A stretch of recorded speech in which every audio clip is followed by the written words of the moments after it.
Did both of you always, as you grew up and matured and started looking at, post-high school, college, a career, did you always have similar career paths, or was there enough of a difference in your interests to lead you in different directions at some point? Well, initially there was. I mean, I went to the U.S. Merchant Marine Academy, and Scott actually took a totally different path for a while, going to the University of Maryland. I went to the University of Maryland for a year, and was considering maybe, being a medical doctor, but decided, my other interest was maybe flying airplanes in the Navy. Just kind of changed my mind and changed schools and changed majors and decided, to focus 100% on that. So he's actually a year senior to me in the Navy. I actually remember going to visit him at the University of Maryland, probably towards the end of his first year, and then showing him all the pictures of Navy airplanes and telling him I was going to go ahead and do this. That's not how I remember it. And then he said something like, "Yeah, right. That sounds a lot better than being a doctor." That's not how I remember it. No fistfights on the set. Okay, so for you, Scott, ultimately you wound up with an interest in electrical engineering and ultimately aviation. Mark, what piqued your interest in maritime engineering and transportation?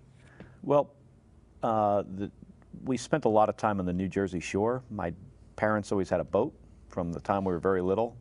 We'd go out fishing. We'd go down there usually for the summer. Not like the TV Jersey Shore. Yeah. So we'd go down there for the summer and spend a lot of time on the water.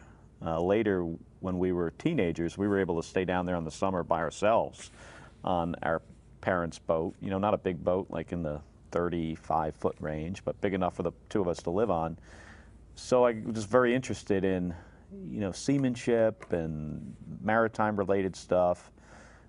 So probably when I was 13 or 14, I started looking at either going to the Merchant Marine Academy or the Naval Academy or the Coast Guard Academy. But the Merchant Marine Academy really got my interest.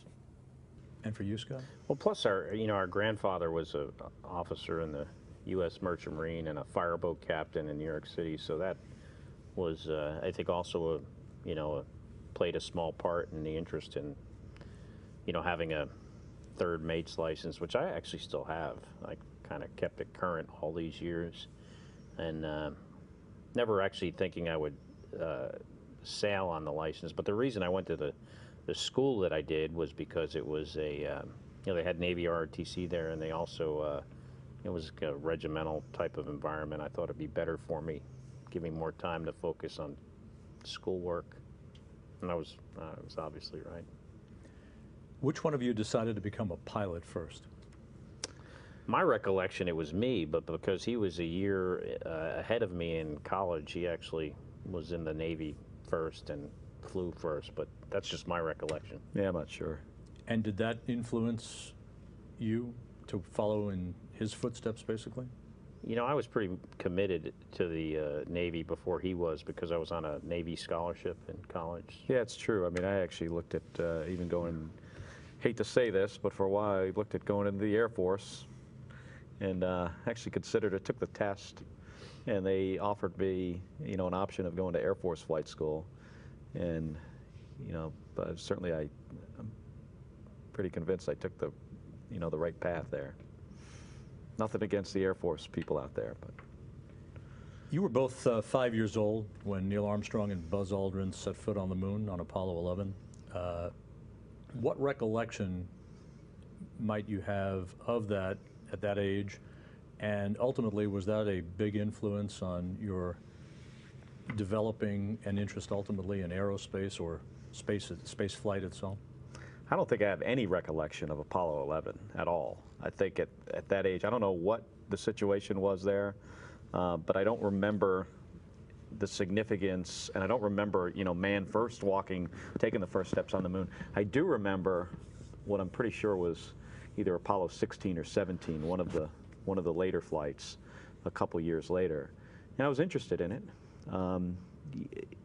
It's one of those things when you're that age, you can be interested in something, but it just seems like it's so far off and so difficult to do that you don't really take a lot of time to consider it.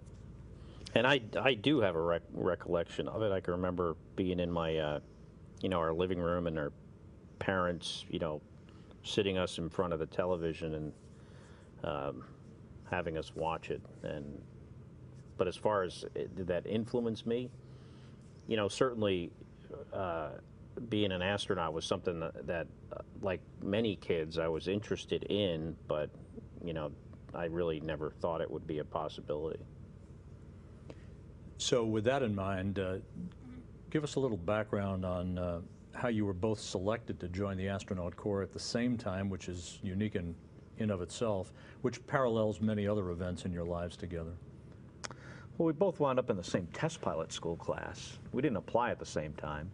I was in graduate school in Monterey on this combined program, and which includes going to the Naval Test Pilot School, and then Scott applied to Test Pilot School. We actually wound up in the same class. The school didn't even realize it until I think a week before we showed up, and Dick Clark, who now works here at NASA, was looking through the roster. He was the chief flight instructor at the time. And he noticed two guys with the same last name, which, you know, that's kind of common, right? But then he noticed the Social Security numbers, and our Social Security numbers are 3 digits apart. And he was like, okay, well, these guys must be related, or actually, he realized we must be twin brothers.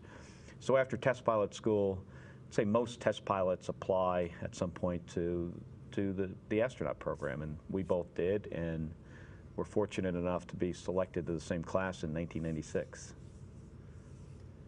So Scott, it took you only 3 years after your selection before you flew in space for the first time as the pilot on STS-103, Hubble Space Telescope Servicing Mission.